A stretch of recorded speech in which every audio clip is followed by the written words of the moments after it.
Biotechnology application in medicine. अभी हम देखेंगे बायोटेक्नोलॉजी मेडिकल फील्ड में कैसे अप्लाई किया जाता है। Mainly for more effective therapeutic drugs. Therapeutic drugs माने क्या है? जो ड्रग्स डिसीज ट्रीट करने के लिए यूज़ करते हैं, तो और इफेक्टिव और अच्छा ड्रग्स बनाने के लिए बायोटेक्नोलॉजी यूज़ करते हैं। और जो ड्रग्स ये बायोटेक्नोलॉजी से किया गया है वो इम्यूनोलॉजिकल रिएक्शंस नहीं करते। अगर इंडिविजुअल में या कुछ ह्यूमंस में डाला तो वो ड्रग्स वो इम्यूनोलॉजिकल रेस्पॉन्सेस बहुत कम प्रोड्यूस करते हैं। इम्यूनोलॉजिकल रेस्पॉन्सेस माने एलर्जिक रेस्पॉन्सेस। इसलिए हम बायोटेक्नोलॉजी द्वारा ड्रग्स बनाने का सोच रहे हैं। तो पहला वाला है जेनेटिकली इंजीनियर्ड इंसुलिन। तो इसका नाम है ह्यूम्युलिन भी बोलते हैं इसको।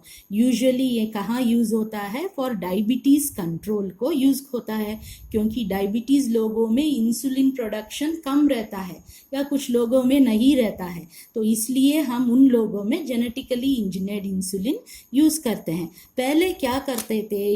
ये आने के पहले पिग्स को मार के और उनके पैंक्रियास से इंसुलिन निकालते थे और उसको ये ह्यूमंस को देते थे। तब क्या हो रहा था? तब क्योंकि इंसुलिन प्रोटीन है तो एलर्जिक रिएक्शंस हो रहे थे, क्योंकि कुछ लोगों का बॉडी फॉरेन प्रोटीन को टॉलरेट नहीं कर सकता, तो वो लोग एलर्जिक रिएक्शंस दिखा रहे थे। तो नॉर्मली हमारे बॉडी में इंसुलिन कैसा रहता है? नॉर्मली हमारे बॉडी में इंसुलिन ऐसा एक ए चेन रहता है, ऐसा एक बी पेप्टाइड चेन। क्या है ये? A peptide chain, B peptide chain और ये सी पेप्टाइड चेन है। और ये पेप्टाइड और बी पेप्टाइड चेन के बीच में 2 सल्फाइड बॉन्ड्स रहते हैं। ये प्रो इंसुलिन है। प्रो इंसुलिन माने इनएक्टिव इंसुलिन, प्रो एंजाइम माने इनएक्टिव एंजाइम, प्रो हार्मोन माने इनएक्टिव हार्मोन। तो इसको मैच्योर होना पड़ेगा। मैच्योर होने के बाद ये एक्टिव इंसुलिन हो जाता है। मैच्योर माने क्या? ये सी पेप्टाइड का जो चेन है ये चला जाने का, नहीं रहने का इन दोनों के साथ, तब वो इंसुलिन मैच्योर इंसुलिन हो जाता है। तो C peptide should not present in mature insulin.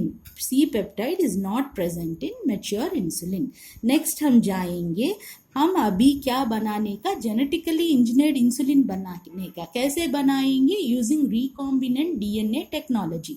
पर जब हम ये टेक्नोलॉजी यूज़ कर रहे थे ये डिफ़िकल्टी आ गया। डिफ़िकल्टी क्या था?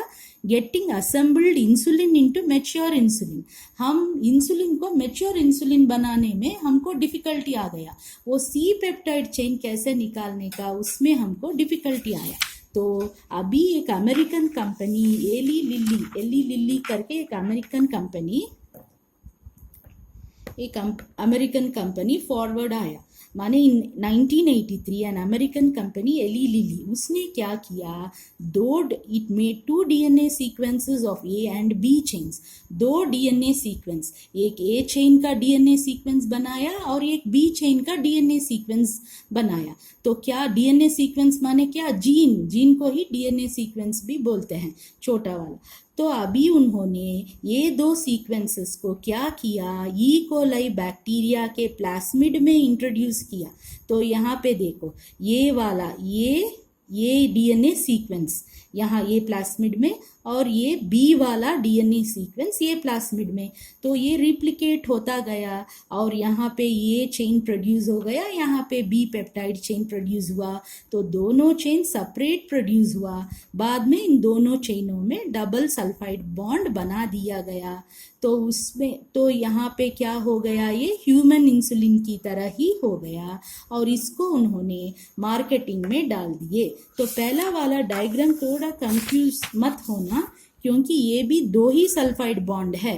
ये एक सल्फाइड बॉन्ड है, ये एक सल्फाइड बॉन्ड है। क्योंकि मैंने बॉन्ड बना के यहाँ पे सल्फर लिखा, ऐसे लग रहा है, नहीं तो ऐसे ही लिखने का। 2 सल्फाइड बॉन्ड ही रहते हैं। नेक्स्ट हम जाएंगे जीन थेरेपी को। जीन थेरेपी कहाँ यूज़ होता है? जीन्स द्वारा ट्रीटमेंट देना। क्या है जीन थेरेपी? माने जीन द्वारा ट्रीटमेंट देना। कहाँ होता है? Usually done for hereditary diseases. Hereditary diseases माने क्या? जो डिसीजेस फैमिली में रन होते रहते हैं। पेरेंट्स से बच्चों को आना, ग्रैंडफादर से बच्चों को आना, ऐसे हेरिडिटरी डिसीजेस को हम ट्रीटमेंट देने के लिए जीन्स यूज कर रहे हैं। क्या करते हैं, हियर नॉर्मल जीन और इंट्रोड्यूस्ड इनटू अ इंडिविजुअल और एम्ब्रियो, जो जीन नॉर्मल है उसको हम इंडिविजुअल में डालते हैं या एक आदमी में डालते हैं या उसको हम किसी एम्ब्रियो में डालते हैं। एम्ब्रियो, अभी आपको एम्ब्रियो माने क्या है पता लग जाने का। तो एम्ब्रियो माने क्या है, एम्ब्रियो माने यहाँ इस लेसन में एम्ब्रियो का यूज बहुत ही किया गया है। तो एम्ब्रियो माने पहले क्या होता है, यहाँ पे मैंने ये ओवम है, ये स्पर्म है, दोनों मिलके क्या हो जाता है, फर्टिलाइज होता है, जाइगोट होता है। उसके बाद क्या होता है, जाइगोट एम्ब्रियो होता है। एम्ब्रियो होने के बाद फीटस होता है। फीटस का डिलीवरी होने के बाद बेबी चाइल्ड बर्थ होता है। तो ये आपको समझने का एम्ब्रियो माने क्या है करके। तो जाइगोट के बाद एम्ब्रियो होता है, एम्ब्रियो के बाद फीटस होता है, फीटस के बाद चाइल्ड बर्थ होता है। तो वो एम्ब्रियो स्टेज में ये जीन डालने का, तो यूजुअली क्या करता है, जब ये नॉर्मल जीन ऐसे एम्ब्रियो स्टेज में डाला तो जो भी वो नॉन फंक्शनल जीन था उस एम्ब्रियो में, उसका फंक्शन ये जो नया वाला जीन आपने एम्ब्रियो में डाला वो करेगा। तो यहाँ पे एक एग्जाम्पल है, पहला जीन थेरेपी कहाँ पे यूज हुआ था, एक 1994 ईयर गर्ल में, 4 ईयर गर्ल, उसको क्या था, ADA deficiency, adenosine deaminase deficiency था। तो क्या है, सॉरी, एडिनाइन डीएमिनेज डेफिशिएंसी था।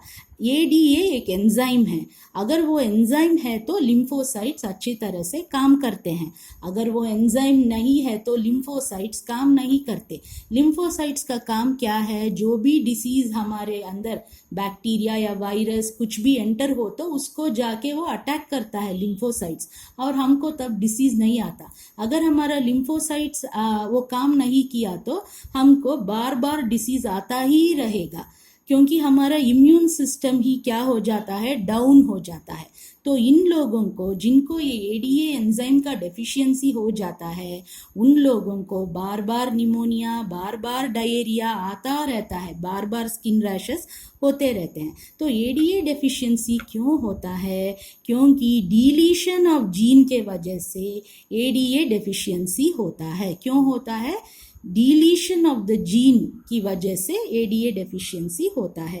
तो कैसे ट्रीट करते हैं, यूजुअली बोन मैरो ट्रांसप्लांटेशन, माने एक का बोन मैरो लेने का दूसरों के बोन में डालने का, उसको बोन मैरो ट्रांसप्लांटेशन बोलते हैं। नहीं तो enzyme replacement therapy bye injection, वो एंजाइम जो है एडीए एंजाइम, उसको इंजेक्शन द्वारा ये देते जाने का।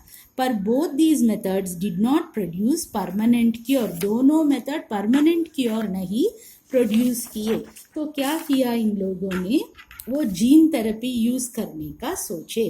तो कैसे किया, ये जो वो लड़की है उसके बॉडी से लिम्फोसाइट्स निकाले बाहर और कल्चर में ग्रो किया। इसको क्या बोलते हैं, जब बॉडी से बाहर कुछ ग्रो करते हैं, इन विट्रो उसको, तो लिम्फोसाइट्स को इन विट्रो कल्चर किया। उसके बाद क्या किया, साइड में इन्होंने एक वेक्टर लिया, कौन सा वेक्टर, रेट्रोवायरल वेक्टर लिया, और उसको क्या अटैच किया, cDNA ऑफ एडीए एंजाइम, क्या किया उन्होंने, cDNA ऑफ एडीए एंजाइम को उसको अटैच किया। और इस अभी ये क्या हो गया, रिकॉम्बिनेंट डीएनए हो गया, क्योंकि ये हमको फॉरेन डीएनए है और ये हमारा वेक्टर है। तो जब दोनों मिक्स होते हैं वो क्या हो जाता है, रिकॉम्बिनेंट डीएनए। इसको उन्होंने लिम्फोसाइट्स में डाला और ये लिम्फोसाइट्स ये लड़की को इंट्रोड्यूस किया।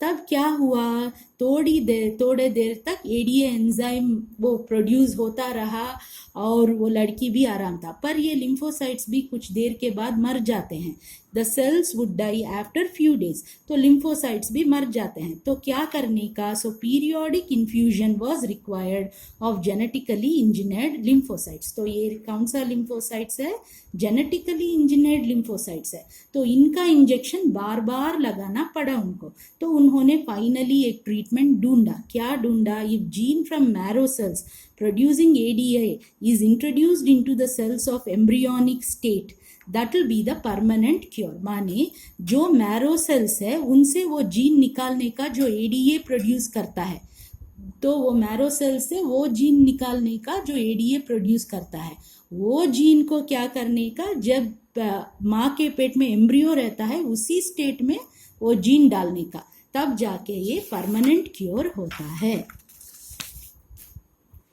नेक्स्ट हम जाएंगे मॉलिक्यूलर डायग्नोसिस। तो मॉलिक्यूलर डायग्नोसिस में अगर पहले हम अर्ली डिटेक्शन ऑफ डिसीजेस देखेंगे। नॉर्मली क्या होता है, क्या तो हमको अटैक किया, सोचो आप बैक्टीरिया वायरस, तो 2-3 दिन हमको कुछ भी सिम्टम्स नहीं रहता। जब ये बैक्टीरिया फुल्ली मल्टीप्लाई हो जाता है और हमारे बॉडी में फुल स्ट्रेंथ रहता है उसके पास, तब हमको सिम्टम्स आते हैं।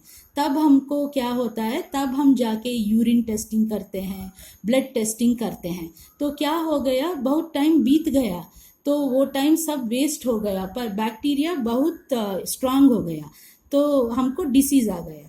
तो हम लोग क्या करने का, अर्ली डिटेक्शन करने का। अर्ली डिटेक्शन माने पहले ही उसको ढूंढ निकालने का।